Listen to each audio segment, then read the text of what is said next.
ओवैसी जी कह रहे हैं ग्रेहाम का भी रोल है, मगर हमें तेलंगाना सरकार ने ऊपर आने से ना बोल दी थी कि हम ऊपर नहीं आएंगे, ये नीचे आएंगे तो हम इनको रोकेंगे। इसके लिए धन्यवाद। जो नीचे आए इसको रोका है, ऊपर नहीं आए मान्यवर। और ये आज जो 2024 की इनकी मुख्य कैडर है मान्यवर, इसकी स्थिति आज मैं बताना चाहता हूँ।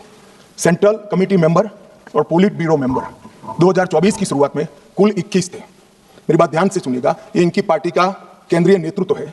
21 थे, एक पकड़ा गया है, 7 सरेंडर हुए हैं, 12 मारे गए हैं और एक फरार है, उसके साथ भी वार्ता चल रही है। मुझे लगता है वो भी जल्दी सरेंडर कर देंगे। तो 21 के 21 सेंट्रल कमेटी मेंबर और पोलिट ब्यूरो मेंबर समाप्त हो चुके हैं और केंद्रीय व्यवस्था उनकी टूटी। दंड कार्यालय में 27 स्टेट कमेटी थी, 27 की स्टेट कमेटी थी, 3 अरेस्ट हुए, 20 सरेंडर हुए, 11 मारे गए और 2 से बातचीत चालू हुई है। वो भी 37 के 37 लोग दंडकारणीय जो उनकी मुख्य स्टेट कमेटी थी वो समाप्त हो चुकी। Madhya Pradesh, Maharashtra, Chhattisgarh MMC state committee 3 surrender कर गए, 3 की ही बची थी। ओडिशा 4 बचे थे, 1 सरेंडर करा, 3 मारे गए। ओएससी ओडिशा 5 सरेंडर करे, 5 मारे गए, 10 ही थे। डिस्टर्ब रीजन ब्यूरो अरेस्ट 1 हुआ, 3 मारे गए, 1 फरार है, खाली माना 1 ही फरार है, तो 6 के 6 हो गए। और तेलंगाना में 6 सरेंडर हो गए, 3 मारे गए, 1 भी नहीं बचा है। तो उनकी पोलिट ब्यूरो मेंबर और सीएमसी ये पूरा समाप्त हो चुका है और हमने लक्ष्य किया था कि 31 मार्च को नक्सल मुक्त करेंगे। मैं पूरी व्यवस्था होने के बाद देश को भी सूचित करूंगा, मगर मैं ऐसा बोल सकता हूं, धड़ल्ले से बोल सकता हूं कि हम नक्सल मुक्त हो गए हैं, ऐसा कहने में कोई तकलीफ नहीं। मान्यवर बसवराजू इनके महासचिव न्यूट्रलाइज हुए। हिडमा जिन्होंने 27 लोगों को मारा था, 28 वर्ष से एक्टिव थे। बसवराजू जी 49 वर्ष से एक्टिव थे। विवेक 40 वर्ष से एक्टिव था, न्यूट्रलाइज हुआ। गजरल्ला रवि 11 वर्ष से एक्टिव थे, न्यूट्रलाइज हुए। कदारी सत्यनारायण रेड्डी 46 वर्ष से एक्टिव थे, न्यूट्रलाइज हुए। गणेश उइके 44 वर्ष से एक्टिव थे, न्यूट्रलाइज हुए। वेणुगोपाल आत्मसमर्पण किया, 46 वर्ष से एक्टिव थे। वासुदेव आत्मसमर्पण किया, 36 वर्ष से एक्टिव थे। पल्लूरी प्रसाद राव चंदना 46 वर्ष से एक्टिव थे, आत्मसमर्पण किया। रामदेव माझी देवू 36 वर्ष से एक्टिव थे, समर्पण किया। टिपरी तिरुपति 44 वर्ष से एक्टिव थे, उन्होंने भी सरेंडर कर दिया है। मान्यवर मुख्य हथियारी माओवादी समाप्त हो चुके हैं। मान्यवर हमने एकदम ल्यूक्रेटिव पुनर्वसन पॉलिसी को भी अपनाया है। मान्यवर आत्मसमर्पण की प्रोत्साहन राशि 50,000 घोषित की गई है। सामूहिक सरेंडर पर दुगना कर देते हैं। मोबाइल सबको सरकार की ओर से देते हैं। हथियार जमा कराने पर और मुआवजा देते हैं। पुनर्वसन केंद्र पर कौशल प्रशिक्षण व टूल किट का वितरण करते हैं। 10,000 रुपया प्रति माह 36 माह तक हम उनको देते हैं। सभी को मोदी जी ने प्रधानमंत्री आवास योजना की गिफ्ट दी है। नक्सल मुक्त पंचायत होते ही गांव के विकास के लिए 1 करोड़ रुपया दिया जाता है। और मान्यवर हमने कैंप लगाए हैं सरेंडर के।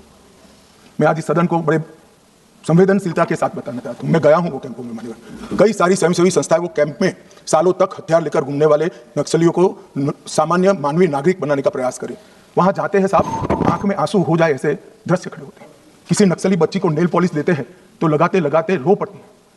इसके ट्यूटर उसको पूछते हैं क्यों रो रही हो, कि पहली बार मैंने जीवन में नेल पॉलिश लगाया है, 7 साल की थी, ये मुझे उठा ले गए, तब से पैंट शर्ट और बूट में घूम रही हूं, मैंने जीवन को कभी देखा नहीं। मान्यवर लिपस्टिक लगाते लगाते वो रो पड़ते, मेहंदी हाथ में लगती है, उनकी खुशी का कोई ठिकाना नहीं रहता। वहां पर बस्तर में मान्यवर साप्ताहिक बाजार लगते हैं, उनके माँ बाप को मिलने के लिए ले जाते हैं। खुद तो माँ बाप के आशीर्वाद लेते हैं और नए जीवन की आशीर्वाद मांगते हैं। कुछ लोग माँ बाप को पीटने लगते हैं, क्यों दे दिया हमने नक्सलियों को, हमारा जीवन बर्बाद कर दिया। 25-25, 30-30 साल तक न पढ़े न लिखे, निरक्षर रहे, खाना नहीं मिला, पशुओं की तरह दौड़ते रहे, ना रात देखा ना दिन देखा, पूरा जीवन इनका तबाह हो गया। और जिसको भी ये नक्सलवादी हिंसा अन्याय का सामना लगती है, मेरे सबसे करबद्ध निवेदन है, एक कैंप में जाकर 2 रात बिताइए, आपको मालूम पड़ेगा ये नक्सलवादियों ने क्या किया।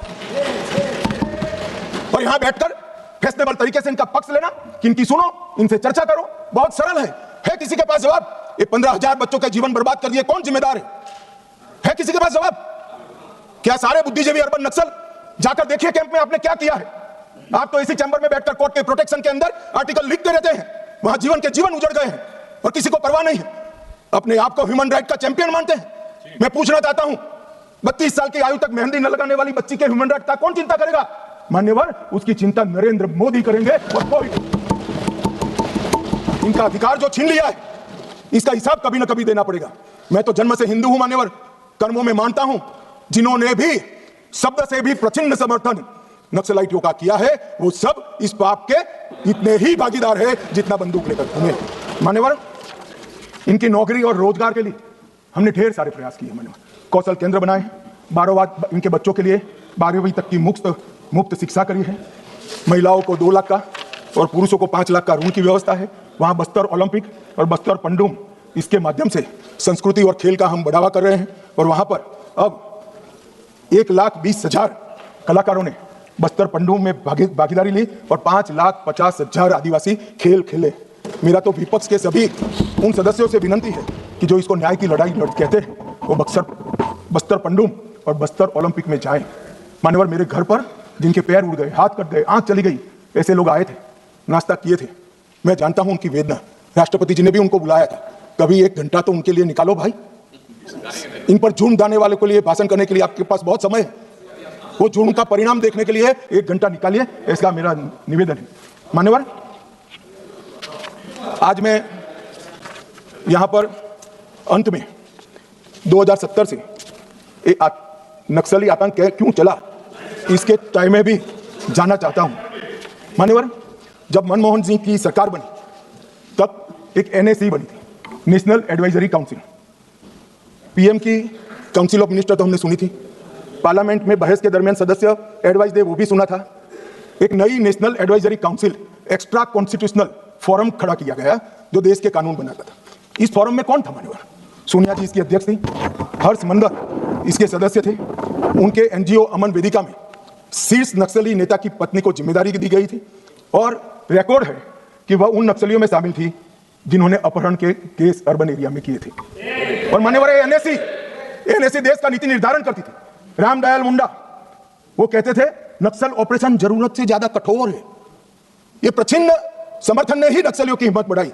Shabnam Hashmi, Ram Puniyani, Usha Ramanathan, NC Saxena, Jean Dreze, Farah Naqvi और मान्यवर एक विनायक सेन, वो 2010 में अदालत द्वारा दोषी पाए गए, फिर भी प्लानिंग कमीशन की हेल्थ स्टीयरिंग कमेटी और ऐसे महत्वपूर्ण पदों पर उनको रखा गया। और जयराम रमेश ने एक महेश राउत को जो नक्सली था उसकी रिहाई के लिए तत्कालीन कांग्रेस के मुख्यमंत्री को पत्र लिखा था। और मान्यवर, ये नंदिनी सुंदर, रामचंद्र गुहा, EAS शर्मा, ये सारे लोग सलवा जुडम के केस के साथ भी जुड़े थे। मान्यवर, जब देश के सर्वोच्च सत्ता के केंद्र सरकार की एक एक्स्ट्रा कॉन्स्टिट्यूशनल अथॉरिटी जो PM के भी ऊपर थी, इसके सदस्य अगर नक्सलवाद के समर्थक हो तो आप मुझे बताइए मान्यवर, किस तरह से नक्सलियों का हौसला टूटेगा? कैसे टूटेगा? और ये कांग्रेस पार्टी ने किया था। ये भाग नहीं सकते मान्यवर, ये तो इतिहास है। और जो लोगों को विरोध है मेरी बात की, कल आने वाले दिनों में सैकड़ों पुस्तकें लिखी जाएगी जो आपके कारनामों से भरी हुई होगी। कैसे भागोगे?